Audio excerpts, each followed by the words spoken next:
নমস্কাৰ আপোনালোক সকলোকে পুনৰবাৰ স্বাগতম জনাইছোঁ মই মজিদ বন্ধুসকল লগতে চাওক আজি সন্ধিয়াৰ 7টা গুৰুত্বপূৰ্ণ খবৰ। প্ৰথমটো খবৰ, ৰাজ্যত আৰম্ভ হ'ল অসমীয়াৰ বাপতি সাহন হেঁপাহৰ ৰঙালী বিহু আৰু আজি হৈছে গৰু বিহু। গধুনক নোৱাই ধোৱাই শ্ৰীবৃদ্ধি কামনা ৰাজ্যবাসীৰ, শদিয়াৰ পৰা ধুবুৰীলৈ উখল মাখল পৰিৱেশ।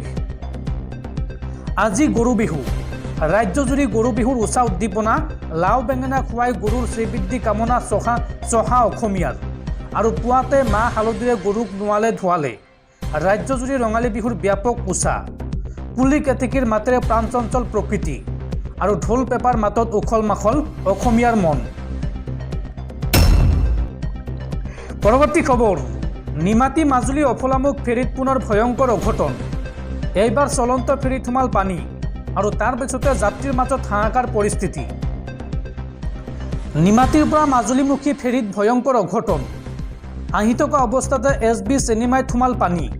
ফেৰীখনত পানী সোমোৱাত যাত্ৰীৰ মাজত লাগে হোৱা ধোৱা। যাত্ৰীখনত উঠে কান্দোনৰ ৰোল। পুৱা 7:30 অফলামুখ অভিমুখে আহিছিল এই ফেৰীখন। পাছত অন্য ফেৰীৰে উদ্ধাৰ কৰে এই যাত্ৰীসকলক। ফেৰীখনত আছিল 80জন যাত্ৰী, 26খন বাইক আৰু 4খন চাৰিচকীয়া বাহন। পৰৱৰ্তী খবৰ, বিহুৰ বতৰত ৰাজ্যৰ হাজাৰ হাজাৰ কৰ্মচাৰীক অসম চৰকাৰে দিব নোৱাৰিলে দৰমহা, লগতে মোকলাই নিদিলে একাংশ ঠিকাদাৰৰ বিল আৰু ইয়াৰ পিছতে ৰাজ্যজুৰি তীব্ৰ প্ৰতিক্ৰিয়া। ৰঙালীৰ বতৰত ৰংহীন হৈ ৰ'ল ৰাজ্যৰ বহু পৰিয়াল। বিহুৰ বতৰত হিমন্ত চৰকাৰে মোকলাই নিদিলে একাংশ ঠিকাদাৰৰ বিল, লগতে ৰাজ্যৰ হাজাৰ হাজাৰ কৰ্মচাৰীক দৰমহা দিব নোৱাৰিলে হিমন্ত বিশ্ব শৰ্মাৰ চৰকাৰে। মাহৰ 10 তাৰিখে হিতাধিকাৰীক ধন দিয়া চৰকাৰে বিহুৰ সময়ত দৰমহা নিদিলে 15,000 টিউটৰক। বিহুৰ পূৰ্বে পৌৰ নিগমৰ 6,800 কৰ্মচাৰীয়েও নাপালে দৰমহা। বিহুৰ বতৰত দৰমহাৰ পৰা বঞ্চিত হৈ ৰ'ল কৃষি বিপণৰ 7 শতাধিক কৰ্মচাৰীও। আৰু এই খবৰ বিয়পি পৰাৰ পিছতেই ৰাজ্যজুৰি সৃষ্টি হৈছে তীব্ৰ প্ৰতিক্ৰিয়াৰ। বন্ধুসকল, তাৰপিছত 4 নম্বৰ খবৰটো জনোৱাৰ আগতে আপোনালৈ এটা সৰু ৰিকুৱেষ্ট, যদি তেওঁলোকে এইটো ভিডিঅ'ত লাইক কৰা নাই তেন্তে প্লিজ এটা লাইক কৰি দিয়ক আৰু এনেকুৱা ধৰণৰ নতুন নতুন ভিডিঅ' পাবলৈ চেনেলটো ছাবস্ক্ৰাইব কৰি কাষত থকা বেল আইকনটো প্ৰেছ কৰি ৰাখক। পৰৱৰ্তী খবৰ, দেশবাসীলৈ ভাল খবৰ, এতিয়াৰ পৰা অনলাইন যোগে লাভ কৰিব পেট্ৰল ডিজেল। আপোনাৰ গাড়ীত আধা বাটত পেট্ৰল শেষ হ'লেও চিন্তাৰ কাৰণ নাই। অনলাইন যোগে আপুনি লাভ কৰিব ইন্ধন। কেনেকৈ কি কৰিব লাগিব চাওঁ আহক। আপুনি হয়তো কাপোৰ, শাক পাচলি, গেলামালৰ দৰে বিভিন্ন অত্যাৱশ্যকীয় সামগ্ৰী অনলাইনত অৰ্ডাৰ কৰিছে, কিন্তু আপুনি কেতিয়াবা অনলাইনত পেট্ৰল অৰ্ডাৰ কৰিছেনে? যদি কৰা নাই তেন্তে এতিয়াৰ পৰা আপুনি অনলাইনত পেট্ৰল অৰ্ডাৰ কৰিব পাৰিব। হয়, এতিয়া আধা বাটত আপোনাৰ গাড়ীত পেট্ৰল শেষ হোৱাৰ পিছত পেট্ৰল পাম্প পাবলৈ গাড়ীখন ঠেলি নিয়াৰ প্ৰয়োজন নাথাকিব। এতিয়া আপুনি অৰ্ডাৰ কৰাৰ লগে লগে লাভ কৰিব পেট্ৰল। জানি লওঁ আহক কেনেকৈ আপুনি পেট্ৰল অৰ্ডাৰ কৰিব পাৰিব। পেট্ৰল পাবলৈ আপুনি ইণ্ডিয়ান অইল কৰ্পোৰেশ্যনৰ সেৱা যেনে fuel@ড'ৰষ্টেপ বা fuel@কলৰ সহায় ল'ব লাগিব।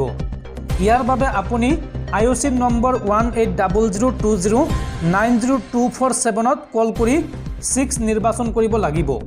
ইয়াৰ পিছত IOCৰ এটা দলে আপোনাৰ বাবে পেট্ৰল লৈ আহিব। কি তথ্য শ্বেয়াৰ কৰিব লাগিব বা এই সেৱা লাভ কৰিবলৈ আপুনি কি কৰিব লাগিব চাওঁ আহক। এই নম্বৰটো ডায়েল কৰাৰ লগে লগে আপুনি আপোনাৰ স্থান আৰু আপোনাৰ পৰিচয়ৰ সৈতে জড়িত তথ্য শ্বেয়াৰ কৰিব লাগিব। অৰ্ডাৰ দিয়াৰ কম সময়ৰ ভিতৰতে আপোনাক ইন্ধন ডেলিভাৰী কৰা হ'ব, কিন্তু ইয়াৰ IOCLৰ পৰা কিছু নিৰ্দিষ্ট সীমা আছে। ক'ৰ পৰা অৰ্ডাৰ দিব চাওঁ আহক। ইয়াৰ বাবে ভাৰতীয় তেল নিগমে এটা এপ প্ৰস্তুত কৰিছে। এই এপটোৰ জৰিয়তে আপুনি আপোনাৰ প্ৰয়োজন অনুসৰি ইন্ধন অৰ্ডাৰ কৰিব পাৰিব। ইচ্ছা কৰিলে ব্যৱসায়িক প্ৰয়োজনীয়তাৰ বাবে যেনে জেনেৰেটৰ, যিকোনো ঠাইৰ পৰাও ইন্ধন অৰ্ডাৰ দিব পাৰে।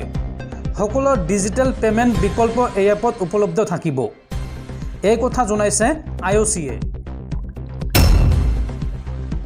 পৰৱৰ্তী খবৰ, অহা 21 এপ্ৰিলত দুদিনীয়া ভ্ৰমণ কাৰ্যসূচীৰে ভাৰতলৈ আহিব টেছলাৰ মুৰব্বী তথা বিশ্বৰ অন্যতম ধনাঢ্য ব্যক্তি এলন মাস্ক। প্ৰধানমন্ত্ৰী মোদীৰ লগত আলোচনাত বহিব টেছলাৰ মুৰব্বীগৰাকী।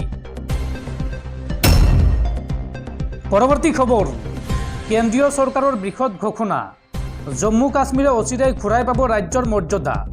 আৰু ৰাজ্যৰ মৰ্যাদা পোৱাৰ পিছতেই জম্মু কাশ্মীৰত অনুষ্ঠিত হ'ব বিধানসভা নিৰ্বাচন। জম্মু কাশ্মীৰক লৈ এই ডাঙৰ ঘোষণা প্ৰধানমন্ত্ৰী মোদীৰ। জম্মু কাশ্মীৰক লৈ প্ৰধানমন্ত্ৰী নৰেন্দ্ৰ মোদীৰ ডাঙৰ ঘোষণা। জম্মু কাশ্মীৰে অচিৰেই ঘূৰাই পাব ৰাজ্যৰ মৰ্যাদা। ৰাজ্যৰ মৰ্যাদা পোৱাৰ পিছতেই অনুষ্ঠিত হ'ব বিধানসভা নিৰ্বাচন। নিজৰ বাবে মন্ত্ৰী বিধায়ক বাছনি কৰিব পাৰিব জম্মু কাশ্মীৰৰ জনতাই। নতুন জম্মু কাশ্মীৰৰ বাবে কাম কৰিব বিজেপি চৰকাৰে। জম্মু কাশ্মীৰৰ উধমপুৰত এই ঘোষণা প্ৰধানমন্ত্ৰী মোদীৰ। সন্ত্ৰাসবাদীৰ হাতৰ পৰা মুক্ত হৈছে বৰ্তমান জম্মু কাশ্মীৰ। 370 বাতিলৰ পিছত জম্মু কাশ্মীৰত এতিয়া বিকাশৰ গংগা বৈছে। এই মন্তব্য প্ৰধানমন্ত্ৰী নৰেন্দ্ৰ মোদীৰ।